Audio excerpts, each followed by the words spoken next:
Untuk RSX ni Honda lah, kita bagi 2 tahun ataupun 20,000 km. Jadi mana-mana sampai dulu. Nanti motor hantar pergi kedai tu masa nak servis.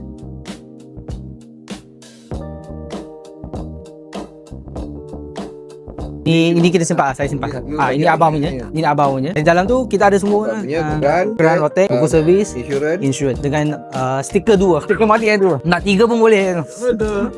Dah siap lah. Dah siap. Okey. Jadi kalau aku pergi Impian X Service, aku buka app ni, pastikan dia ada claim voucher tu. Ini more. Okey, dekat my voucher. Sebab dia my voucher ni dia boleh buka sekali aja. Maksudnya dia kedai buka, dia tak boleh buka kali kedua. Kedai tu. Masa first service 1,000. Awal kalau ada pergi jalan jauh, baik pakai fully. Fully 10-30. Biasa punya harga dalam 270 lebih lah sebotol, 1.2 liter. 1.2 liter. Pastikan dia masuk minyak tanah Honda.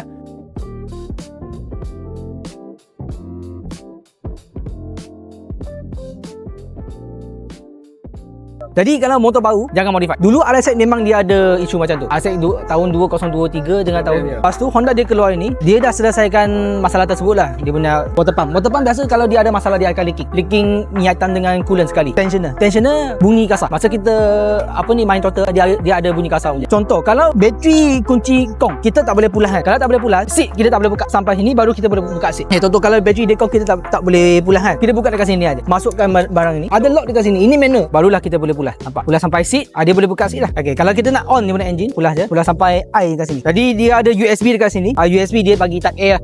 Jadi boleh charge handphone dekat sini. Kedai saya, kedai lain saya tak sure. Kalau contoh awak ada balik kontan nak buat major service, boleh datang aja. Sebab saya memang yakin dengan saya punya major service. Sebab saya kedai saya memang buat banyak lah major service untuk RSX. Sebab harga saya tak tinggi. Dulu pernah pakai moped lah. Saya pakai LC. LC dia lain sikit. Sebab LC dia tak ada kelas. Okey. Lepas tu awak tekan lepas tu sampai habis untuk lock handle. Sekarang ni handle dia tak lock kan. Okey. Kita kena pusing handle dulu baru kita boleh lock. Tekan. Okey, kalau kita nak on dia punya alarm, dia ada dengar bunyi lah. Tit. Dia ada alarm. Motor ni dia datang dengan alarm. Okey, yang bawah ni dia sama dengan ADV. Kita boleh matikan dia punya enjin. Sekarang ni kita boleh pulas kan. Kita nak matikan dia punya enjin. Tekan bawahnya lama sampai warna merah sama dengan kunci. Sebab dia dekat. Saya kena tekan. Okey, cuba tekan pulas. Tak boleh.